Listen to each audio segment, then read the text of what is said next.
6 days a week we wrestle with the world, wringing profit from the earth. On the Sabbath we especially care for the seed of eternity planted in the soul.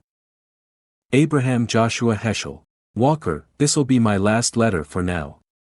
You don't need a big, emotional conclusion to understand the work you have ahead of you, or my help to reflect back, with pride, I hope, on all the work you've already done.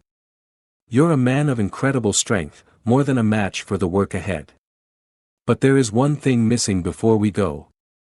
These letters are full of work, striving, overcoming, sweating, pushing through, bearing down. Making ourselves more resilient is necessary and can be joyful, but it's not easy.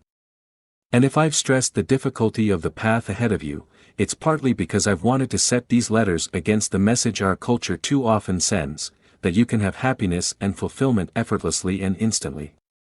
These have been letters about the work of your life. But now I want to add, not all of life is work. Not all of life is overcoming. Not all of life requires resilience. There are Roman roads, laid down 2,000 years ago, that you can drive a car on today. Roman temples and stadiums still stand. Roman aqueducts still carry water.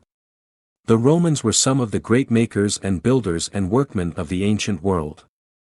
They were masters of things, of digging things out of the ground, of moving things from one end of the continent to the other, of building towering forts and long walls, stacking thing upon thing. Our word reality comes from res, the Latin word for thing.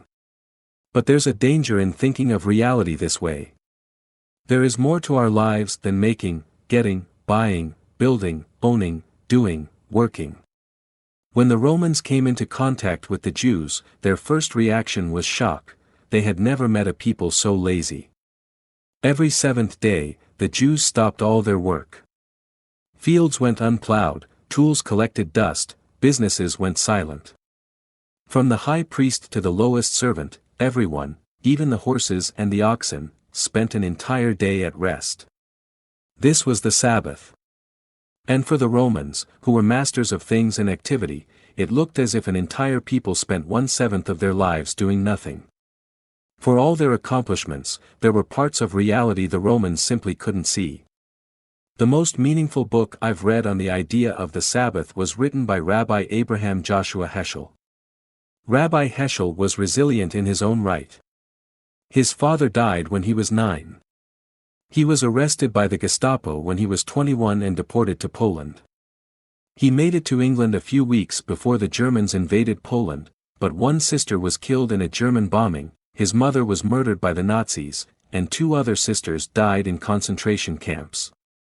In America, Heschel later marched for civil rights with Dr. Martin Luther King Jr. and became one of the most profound religious thinkers of the 20th century. Heschel didn't have it easy and he didn't take it easy. But he reminds us that there's more to reality than the world of things and objects. There is also time. We're even more skilled than the Romans at dominating nature and controlling space. We spend the bulk of our lives doing things. And yet some of the most meaningful parts of our lives come when we simply choose to be, when we let time carry us, when we face sacred moments. Space is something we strive to control and conquer. You can grab things with your hands. You can't grab time. You can't slow it down or speed it up. Time is beyond our control. Yet you have to live meaningfully in time as well as in space. The Romans built magnificent palaces in space. But the Jews built a palace in time, the Sabbath. Remember the Sabbath day, to keep it holy. One day set apart from all the others, a realm of time where the goal is not to have but to be, not to own but to give, not to control but to share, not to subdue but to be in accord. There are all sorts of rituals to help us leave the ordinary world and enter this realm. Jews may light Sabbath candles, say a blessing over wine and bread, and enjoy a family meal. Christians may go to church to worship, pray, praise, and enjoy the fellowship of their community of faith. Other religions and practices emphasize meditation, silence, stillness.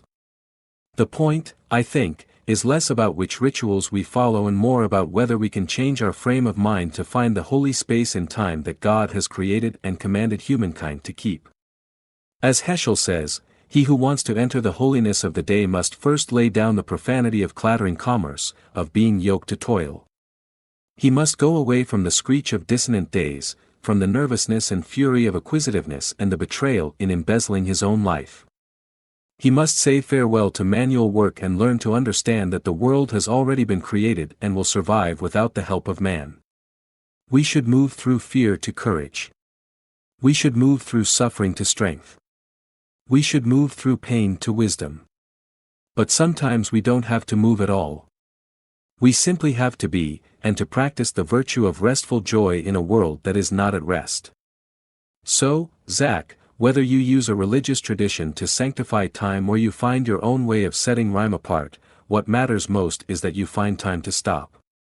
Stop striving, stop struggling, stop thinking about how to be resilient.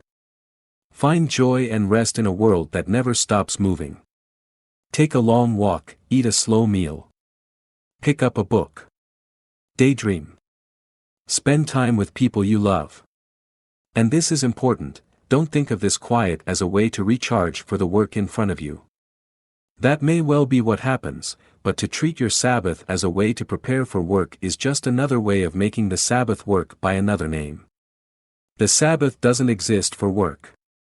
In the Jewish tradition, the Sabbath comes every Friday at sunset, whether or not your work has been successful, whether you've been resilient or weak, whether you're flourishing or floundering. The Sabbath comes without your help. And when it comes, your only duty is to celebrate it. The Sabbath is an end in itself. Rest and enjoy, simply because. You don't celebrate the Sabbath to become more resilient. The Sabbath is the counterbalance to resilience. Excellence and enjoyment, resilience and rest, with the Sabbath we make our lives whole. We fill out lives just as I've filled these pages. If we're resilient, we fill them with purpose, with meaning, with wisdom, and with work. And then on the Sabbath, whether it comes once a week at sunset or when you catch your breath looking in your new child's eyes, we turn the crowded page, just as you can turn to the last page I'll send you for now, and we rest.